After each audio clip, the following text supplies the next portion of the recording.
Vencedores e perdedores da temporada de 2025 da F1 até aqui. A gente chega então nessa metade, não é a metade de fato, mas na metade da temporada da F1 em 2025, agora na pausa de agosto, que a gente fica esse bom tempo sem ter nenhuma corrida. Então eu decidi pegar e continuar o que a gente já faz aqui com os vencedores e perdedores, só que analisando o que a gente viu da temporada até aqui. O que eu vou falar não significa que vai se manter até o final do ano. Todas as análises, tudo que vai ser falado é pensando no que aconteceu na temporada de 2025 até esse momento. Então esse vídeo até pode ficar um pouquinho longo. Pra não enrolar mais, então bora já direto pros vencedores e perdedores do GP. Do GP não, olha a força do hábito.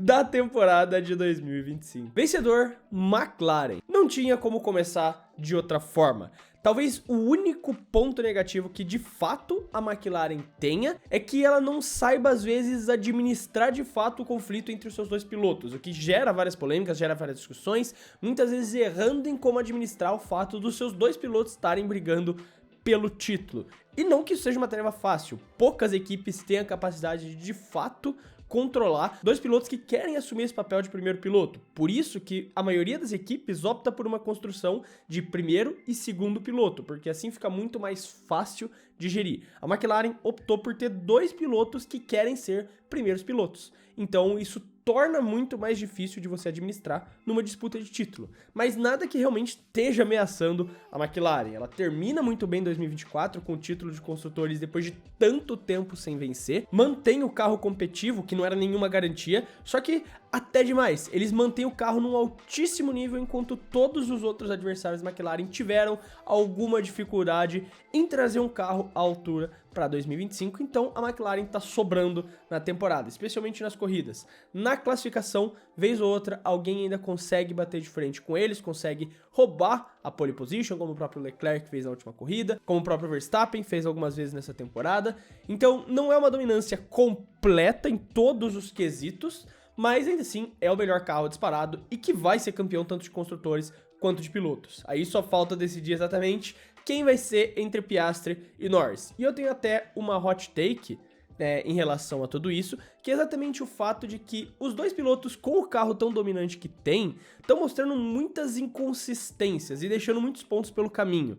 Então, esse título mundial vale muito mais do que só ser o primeiro título dos dois, porque lá no fundo, tanto o Piastri quanto o Norris sabem que se não vencerem nesse ano, qual dos dois não vencer nesse ano, vai ser muito difícil de vencer nos próximos anos, especialmente com o motor Mercedes supostamente sendo melhor. Claro, a McLaren usa o motor Mercedes, mas o que diz é que o carro da Mercedes também vai ser o melhor do pelotão todo. Então eles sabem que perder esse título agora em 2025 pode significar que em 2026 eles não vão ter outra oportunidade, porque a McLaren talvez não seja o melhor carro, apesar de ter o que supostamente vai ser o melhor motor. O que torna o desejo de ser campeão dos dois nesse ano muito maior e mais difícil ainda da McLaren administrar, mas não acho que de nenhuma forma o título de construtores deles, que para a equipe é a prioridade, esteja ameaçado. Perdedor, Red Bull. Exatamente um ano atrás, a Red Bull era líder dos dois campeonatos, tanto de pilotos com o Verstappen, praticamente 80 pontos de vantagem para o Lando Norris, e no campeonato de construtores eles ainda tinham a vantagem da liderança, que eventualmente ia ser ultrapassado por Ferrari e McLaren. Agora, quando a gente vem para os dias de hoje, eles não têm mais o mesmo chefe de equipe, tiveram dois pilotos diferentes sendo trocados do segundo carro para chegar até o Yuki Tsunoda, que não tá nem conseguindo pontuar de forma consistente, já estão sem o Ender Newey, perderam várias peças importantes dentro da equipe e tá um caos completo, com só o Verstappen e o Helmut Marko, praticamente dos nomes mais famosos, ficando na equipe. Você ainda tem alguns outros, como o próprio Pierre Vache, mas ainda assim, dos nomes principais, dos nomes famosos da Red Bull que compôs aquela equipe, você não tem praticamente mais ninguém. E realmente a queda da Red Bull foi muito brusca, eles estão em quarto lugar no campeonato de construtores, sem praticamente parecer que vão ameaçar pela terceira posição, que hoje está ocupado pela Mercedes. E realmente é uma temporada só pra existir, que vive só de alguns poucos brilhantismos que o Verstappen consegue fazer com o carro que não é o melhor, mas também não é tão ruim quanto muita gente vem pintando. O pessoal falando como se fosse a pior draga já pilotada por um piloto e o Verstappen ainda vence. O Verstappen consegue pegar esse carro que vezes é segundo, terceiro e colocar ele numa posição acima do que ele realmente faz. Isso é fato, porque o Verstappen tem essa capacidade. Ele é um dos pilotos que é capaz de pular um degrau no carro que ele tá pilotando. Mas ainda assim, o carro também, especialmente o dele, não é tão péssimo quanto as pessoas dizem. É aquela analogia que eu já fiz outras vezes aqui no canal do mouse. O carro é um mouse muito sensível, e se você consegue controlar ele, você vai saber extrair o máximo, você vai ser um ótimo piloto. Mas se você não consegue entender a sensibilidade, não consegue se adaptar a essa sensibilidade, você não vai conseguir extrair o máximo, e esse é o grande problema também que passa pelos segundos pilotos. Uma das grandes promessas que vem agora é o fato do Laurent Mekies ter chego na equipe e vem com uma filosofia diferente do que o Horner trouxe por tantos anos na Red Bull. Exatamente o fato de tentar equilibrar um pouco mais. O Laurent Mekies trabalhou com jovens praticamente a carreira inteira dele na Fórmula 1. Ele não vai querer construir um carro bomba para que os pilotos que cheguem nesse segundo carro tenham dificuldade. Ele vai querer construir um carro que seja mais fácil, um carro que seja mais agradável para os pilotos pilotarem, especialmente os novatos que chegam na equipe. E eu acredito que a longo prazo, a médio prazo pelo menos, a equipe vai conseguir ter resultados melhores com o segundo piloto, diferente do que vinha acontecendo com o Horner. Só que até o momento a temporada é desastrosa da Red Bull, mesmo tendo conquistado vitórias atrás de equipes como a Ferrari, que ainda não venceram nenhuma corrida. Vencedor: Williams. Ano passado a Williams teve um carro muito ruim e que dificilmente conseguia terminar na zona de pontuação. Já nesse ano foi completamente o oposto. Apesar dessas últimas corridas ter decaído um pouco, ainda assim a Williams está com a maior pontuação, eles já conseguiram a maior pontuação da equipe em toda a era do efeito solo, e a temporada ainda nem acabou. Claro que até o final do ano eu não acho que eles vão conseguir muito mais pontos também, não vai ser uma festa de pontos para a equipe da Williams, mas ainda assim mostra que eles têm um potencial, e isso vindo de um carro que teve muita pouca atualização, mexeram muito pouco para essa temporada, porque o grande objetivo da Williams era praticamente descartar esse ano e focar em 2026, e mesmo assim eles conseguiram fazer um carro decente. E tudo isso cai no colo da brilhante gestão que o James Vowles vem trazendo para Williams. O James Vowles realmente conseguiu reformular a equipe. Desde que ele chegou, ele entendeu os pontos que a equipe estava atrasado, entendeu onde a equipe precisava reformar, precisava melhorar os seus aspectos como uma equipe de F1 e trabalhou nisso, investiu pesado nos bastidores, especialmente na fábrica que estava totalmente desatualizada, e deixou algumas temporadas de lado para isso. Como essa daqui, por exemplo, que estão usando várias peças do ano passado e mesmo assim conseguiram fazer um carro competitivo na primeira metade. A decadência era inevitável, era algo programado, porque ele sabia que isso iria acontecer, ele sabia que essa queda viria a acontecer, já que não estava tendo investimento no carro da Williams para essa temporada. Todo investimento, todo o tempo de túnel de vento que a equipe tem está sendo focado para 2026, para já chegar no novo regulamento com uma equipe do meio para cima do pelotão. Atualmente estão em 5º lugar no campeonato de construtores. Eu não diria nem que vão terminar nessa posição, porque você tem hoje equipes entregando resultados melhores, como a própria Sauber. Eventualmente eles devem cair para um 6º e no pior dos cenários um 7º lugar, mas ainda assim já é um avanço considerando o que aconteceu no ano passado e como vencendo a temporada desse ano, pensando também num ganho extra de dinheiro para investimentos da equipe na temporada que vem. Perdedor: Lewis Hamilton. A grande notícia da temporada passada era a transferência do Lewis Hamilton para a Ferrari. Depois de tantos anos, depois de mais de uma década correndo pela Mercedes, ele se mudou e foi para a Ferrari, né? O sonho de todo piloto, a famosa frase do Vettel, mesmo que você, todo mundo é um fã da Ferrari. E eventualmente o Lewis realiza esse sonho de ir pilotar pela equipe de Maranello. Só que esse sonho não começa como esperado. O Lewis, que já vinha tendo algumas dificuldades na era do efeito solo, encontrou mais dificuldades ainda dentro do carro da Ferrari, especialmente tentando se adaptar aos freios do carro da Ferrari. Tem até um vídeo um pouco mais antigo já aqui do clube do começo do ano que eu fiz, eu coloco aqui o card para vocês, explicando qual é a principal dificuldade, analisando telemetrias, né, o que alguns sites grandes analisando as telemetrias do Lewis identificaram, e exatamente o grande problema, a maior dificuldade que ele vem tendo, dentro de várias outras, não é só esse motivo, é a questão de se adaptar aos freios da Ferrari. Ele tem um estilo de frenagem muito diferente dos outros pilotos, que é uma das coisas que caracteriza ele como esse grande piloto que ele foi, e ele estava acostumado a fazer isso nos freios que a própria Mercedes produzia de carbono. E agora na Ferrari, a Ferrari tem um freio completamente diferente, terceirizado, inclusive não é produzido pela própria Ferrari, e que tem uma forma completamente diferente de se adaptar. O Lewis está tendo que alterar o seu estilo de pilotagem para se adaptar ao carro, e o carro exige um estilo de pilotagem que não necessariamente caiba muito bem nas qualidades do Lewis. Então, essa temporada vem sendo péssima pra ele, ele não vem conseguindo ir bem na classificação, o que já era uma tendência quando a gente via do ano passado, ele já não estava mais performando tão bem em classificação, mas ele geralmente recuperava na corrida, tanto que teve grandes provas na temporada passada, Las Vegas, Bélgica, Silverstone, ele teve grandes corridas. E ele teve boas corridas nesse ano, você vê que ainda tem um lapso de Lewis, como a própria sprint da China, como boa parte do GP da Inglaterra dessa temporada. Então, você vê que ainda tem um pouco de Lewis Hamilton ali. Só que ele não conseguiu se encaixar nesse carro de 2025 da Ferrari. Dizem por aí que o carro de 2026 vai ser mais voltado para o estilo de pilotagem dele. Então a gente tem que esperar para ver como vai ser na próxima temporada. Porém, 2025 realmente é um ano completamente esquecível da carreira do Lewis, especialmente por ser esse primeiro ano dele na Ferrari, que era para ser algo que chamasse atenção. Vencedor, Pierre Gasly. Talvez um dos nomes menos falados dessa temporada, mas pra mim um grande vencedor do ano. O Pierre vem fazendo um grande trabalho na Alpine, ele vem realmente conseguindo carregar a equipe nas costas. Se não fosse o Gasly, a Alpine não estaria nem perto de ter a pontuação que tem, que já não é muita, tá em último lugar no campeonato de construtores. Só que o Pierre vem sendo essa pedra, essa solidez da equipe que eles tanto precisam na dificuldade que eles vêm tendo com os segundos pilotos. O Durham, que saiu logo no começo, também não conseguiu entregar resultados. O Colapinto, que tá ainda não conseguindo ser aquele mesmo Franco que a gente viu no ano passado na Williams. Vem tendo dificuldades em conseguir se classificar bem, em conseguir não bater o carro no muro.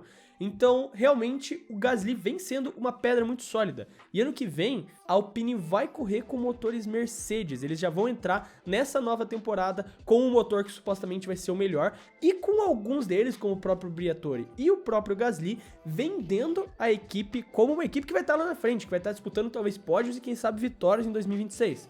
Claro que você sempre vai vender o seu próprio peixe, mas a gente viu em 2014 que as equipes, quando teve essa grande mudança de regulamento envolvendo motores, as equipes que tinham o motor mais forte, no caso Mercedes, conseguiam fazer uma gracinha na frente do pelotão em relação às outras equipes. Então eu realmente não duvido que isso seja verdade. E se isso acontecer, vai ser uma grande justiça para a temporada incrível que o Gasly vem fazendo agora em 2025, que para mim torna ele um vencedor da temporada. Perdedor, Kimi Antonelli. E até é curioso falar que ele é um perdedor, considerando que ele já tem um pódio, que ele fez grandes corridas nessa temporada, como o próprio GP da Austrália, só que no grande geral, o Antonelli ainda não mostrou tudo para que ele veio na Fórmula 1. Isso para mim caracteriza ele como um flop? Não, longe disso. O cara tem só 18 anos de idade, ele chegou na F1 muito novo e foi colocado numa pressão desnecessária de uma equipe que almeja tá disputando um vice-campeonato de construtores, além de estar substituindo o Lewis Hamilton. Então ele foi colocado numa grande pressão desnecessária. E ele teve seus momentos de brilho nessa temporada. Só que o problema é que ele vem sendo muito 880. Ou ele tem os momentos de brilho, ou ele é um piloto completamente esquecido ali no pelotão. E isso é até curioso, porque o companheiro dele também costuma ser esquecido ali no meio do pelotão, mas ele é esquecido e quando termina a corrida, você vê ele em P3, P4, P5. O Antonelli, quando ele é esquecido, você vê ele P7, P8 ou não tá nem pontuando na corrida. As rodadas europeias do Antonelli foram desastrosas, não preciso nem dizer. E cara, é muito curioso que isso aconteça com ele só nas rodadas europeias. Eu realmente não consegui ainda encontrar uma razão para ser só nas rodadas europeias. Tanto que você pega os resultados, abre a página da Wikipedia agora da temporada 2025 e vê todos os resultados do Antonelli nessa temporada. Você vai ver que assim que começa as europeias, ele tem péssimas corridas no meio das rodadas europeias. Vai pro Canadá, pódio, volta para as rodadas europeias, resultados horríveis. Então realmente alguma coisa acontecendo ali nas rodadas europeias que não tá fazendo com que o Kimi consiga extrair o melhor do carro da Mercedes. Eu acho isso bizarro, no mínimo. Eu não acho que ele seja um flop que a Mercedes errou ainda, eu ainda acho ele um grande piloto e ele mostra o talento dele em algumas provas. Como eu falei, ele teve grandes provas, ele teve seus grandes momentos. Só que ele vem tendo mais baixos momentos do que grandes momentos até agora na temporada. Então, por conta disso, eu coloco ele como um perdedor aqui em 2025. Vencedor, Sauber. Talvez a equipe que todo mundo esperava que fosse ficar no fundo do pelotão, que ia ficar lá afundada em P20 e P19, como foi praticamente a temporada de 2024 inteira deles, e até começou dessa forma. Na pré-temporada o carro tava terrível, os dois pilotos reclamavam, a mídia inteira falava que ia ser mais uma temporada deplorável da Sauber. corta agora para agosto, eles têm um pódio e os dois pilotos pontuando com frequência durante toda a temporada. Realmente foi uma grande virada de chave da Sauber, e como os dois pilotos já comentaram, tanto o Nico quanto o Gabriel, um dos grandes motivos disso estar acontecendo é que a Audi já assumiu o controle de tudo. A Audi já chegou e falou, não, agora a gente vai mexer nisso. Obrigado, Sauber, por tudo que você fez. Tchau. E agora a Audi está mexendo em todo o projeto. Já é um projeto 100% Audi, só que tá pintado de Sauber, porque a Audi só vai entrar em 2026 quando tiver o próprio motor. E eu já levantei minha preocupação aqui, uma vez, que talvez eles estejam focando também demais na temporada de 2025 e talvez isso atrase eles um pouco pro carro de 2026, mas não tem como falar que eles não vêm sendo vencedores até aqui. O conjunto Sauber completo, incluindo os seus pilotos. Hülkenberg conquistou o seu tão sonhado pódio, vem fazendo uma temporada espetacular, apesar de na classificação ele deixar um pouco a desejar, vez ou outra, ainda assim na corrida ele compensa, pegando pódio, P5, P6, ele tá sempre terminando lá em cima, ele é o verdadeiro o Russell do fundo do pelotão, does nothing, P5 ali, sabe? Ele é o Russell do fundo do pelotão, e o Gabriel vem evoluindo cada vez mais, a cada corrida que passa, o Gabriel vem evoluindo mais, vem conseguindo entregar resultados consistentes, vem fazendo corridas sólidas, as duas últimas corridas dele foram muito boas, Spa e Hungria foram ótimas corridas do Gabriel, teve um ritmo de corrida extremamente consistente, se mantendo na zona de pontuação, então o conjunto Sauber completo vem dando muito certo, vem finalmente encaixando algo que a Sauber tentou fazer por anos e não conseguiu, e agora a Audi entra, e no último ano de Sauber parece que vai terminar com uma chave de ouro, essa passagem de várias décadas, de tantos anos na Fórmula 1 que a Sauber teve, fecha com uma temporada digna de representar o que o nome Sauber realmente significa para a história da Fórmula 1, uma equipe que apostou por tantos anos em tantas dificuldades que a Fórmula 1 teve, sempre teve na categoria. E agora, no último ano da equipe, na F1, fecha com uma chave de ouro, conquistando um pódio, dando pódio para um piloto que mereceu, depois de tanto tempo, e conquistando bons resultados, finalizando a temporada muito bem. Perdedor, Carlos Sainz. Se por um lado a Williams é uma vencedora, eu ainda assim coloco o Carlos Sainz como perdedor. Porque grande parte da boa posição da Williams no campeonato de construtores vem dos grandes resultados que o Albon tá tendo. E o Sainz não consegue acompanhar o Albon hoje nesses mesmos resultados. Se o Sainz estivesse próximo, ou tivesse conseguido pontuar com mais frequência da mesma forma que o Albon fez, a Williams estaria numa posição muito mais confortável nesse momento na quinta colocação. E por conta dos maus resultados que o Sainz vem tendo, eles estão tendo essa ameaça da Sauber. O Sainz, quando começou a temporada, fez aquele pedido de esperar de 6 a 8 corridas para ele se adaptar com a equipe. A gente já dobrou o começo ali da meta de 6 corridas, né? Porque tinha alguns lugares que falavam 6, alguns lugares que falavam 8. Considerando 6, a gente já dobrou essa meta mínima que ele tinha pedido. E até o momento o Sainz ainda apresenta muitas dificuldades em pilotar esse carro.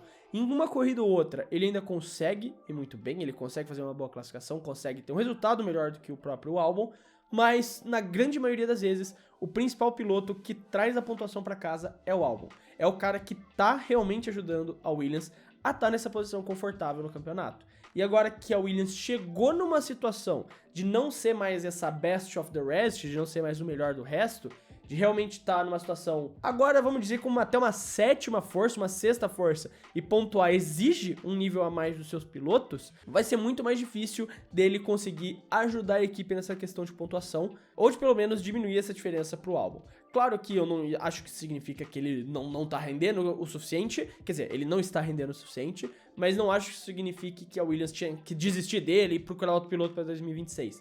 Muito pelo contrário, até porque vai ser um novo regulamento, carros completamente novos, e a temporada da Williams é isso mesmo agora em 2025, também já aproveita e dá até o final do ano para ele ter tempo suficiente para se adaptar, que seja, para que em 2026 ele entre 100% com o novo carro. Só que não tem como não dizer que as performances, os resultados do Sainz estão muito abaixo do que se esperava. Pintavam ele exatamente como o cara que ia vencer o Albon, como o cara que ia derrotar o Albon ali, né? Porque o Albon só teve companheiros de equipes fáceis e agora ele ia ter um companheiro de verdade, alguém que ia passar o carro por cima dele. E o Albon, assim como fez com o Sargent e com o Latifi, continua passando o carro em cima do companheiro de equipe. Vencedor, George Russell. Esse sim, pra mim, pode ser considerado talvez um dos maiores vencedores da temporada, depois só talvez da McLaren, porque é quem vai levar tudo, né? Vai levar o pacotão completo de títulos.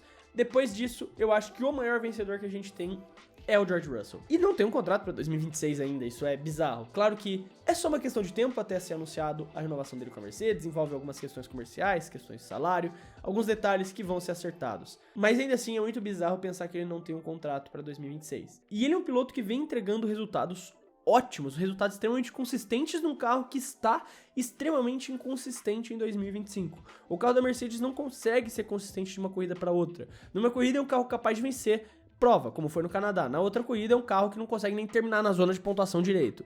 E o Russell consistentemente vem mantendo esse carro nas posições mais altas da tabela, vem terminando P5, P3 com frequência. Inclusive, pouca gente sabe disso, eu até comento nesse vídeo que eu falei pra vocês, mas depois das duas McLarens, tirando Piastri e Norris, que tem 12 pódios cada um, o piloto com mais pódios na temporada é o George Russell. Ele tem 6 pódios, um a mais que o Verstappen, que tem 5. Pra vocês terem uma noção de quão bem feito tá sendo o trabalho do Russell nessa temporada num carro extremamente inconsistente. O Russell, pra mim, agora em 2025, mostrou que já tem nível pra disputar um título mundial se ele tiver um carro pra isso. Ele só não teve ainda. Só que a gente tá vendo pra mim aqui agora o auge do Russell, e ele tem potencial pra melhorar ainda, por tudo que a gente vem vendo.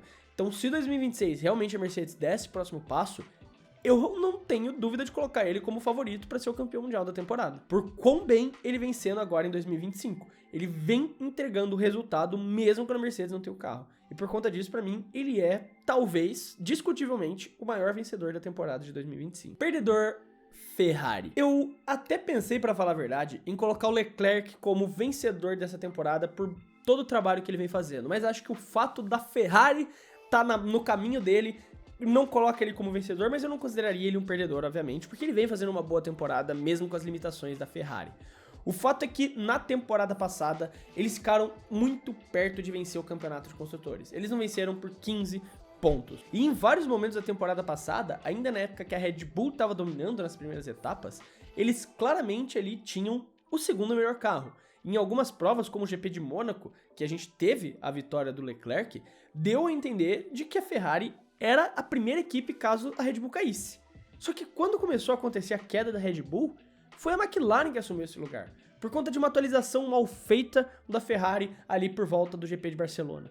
Chega aqui na nova temporada, de novo, atualizações mal feitas e impedem o carro de evoluir e de pensar em disputar alguma coisa com a McLaren. Apesar de estar em segundo lugar no campeonato de construtores de novo, ainda assim não tem chance nenhuma da Ferrari disputar o título com a McLaren em qualquer uma das duas frentes. E eles ainda têm a coragem de dar uma fala, como o próprio Piero Ferrari falou, de que a culpa da Ferrari ter essas dificuldades hoje é o teto de gastos, que impede a Ferrari de alcançar os seus adversários quando eles estão muito na frente. Eu gostaria de lembrar vocês, Ferrari, exatamente da temporada de 2024, que vocês tinham o segundo melhor carro, e quando teve a queda da Red Bull, não foi vocês que subiram, foi a McLaren que estava com o suposto ali, quarto, terceiro melhor carro quando começa a temporada. Em 2022, vocês começaram com o melhor carro, vencendo as corridas, e vocês foram ultrapassados pela Red Bull. Então não é o teto de gastos, e sim uma má administração que a Ferrari tem há anos. A Ferrari é uma equipe extremamente burocrática, que sofre do mesmo mal que a Renault Alpine veio sofrendo nesses últimos anos, que exatamente tem muita interferência da empresa, da montadora, nas decisões da equipe da Fórmula 1. O que o Flávio Briatore tá tentando cortar agora que ele assumiu o controle, né? Tá tentando tirar, expurgar a Renault de dentro da equipe Alpine para que o controle seja só da própria equipe. E é isso que é um grande problema da Ferrari. A Ferrari quer interferir demais no que a equipe Ferrari da Fórmula 1 faz.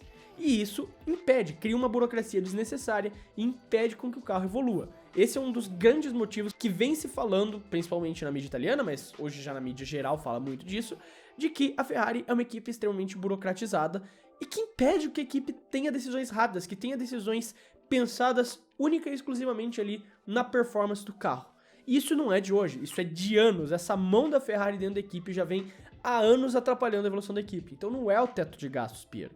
É exatamente o caos organizacional que existe dentro da Ferrari. E mais uma vez, numa temporada que vocês vinham tão bem no final de 2024 e tinham toda a capacidade de começar 2025 da mesma forma que a McLaren começou, por terem terminado com um carro tão próximo deles no ano passado, que a Ferrari é uma grande perdedora na temporada de 2025. Porque eles tinham potencial, eles tinham a capacidade de entregar um carro capaz de estar disputando lá na frente, e eles simplesmente, mais uma vez, não conseguem fazer isso. E a culpa pra mim não é do Fred Vasseur, não é dos pilotos, não é só dos engenheiros, e sim de um grande problema organizacional da Ferrari que já vem anos assolando a equipe. Mas eita, esses pra mim são os principais vencedores e perdedores da temporada de 2025 da F1. Eu quero saber a sua opinião, se você concorda com isso, discorda, escreve aí nos comentários que eu sempre quero saber o que vocês têm a dizer. Lembrando também que a gente tem o Discord do Clube da F1, se você quiser fazer parte, continuar falando sobre F1 o dia inteiro, é só clicar no link que tá aqui na descrição. Se você gostou do vídeo e quiser ajudar o Clube da F1,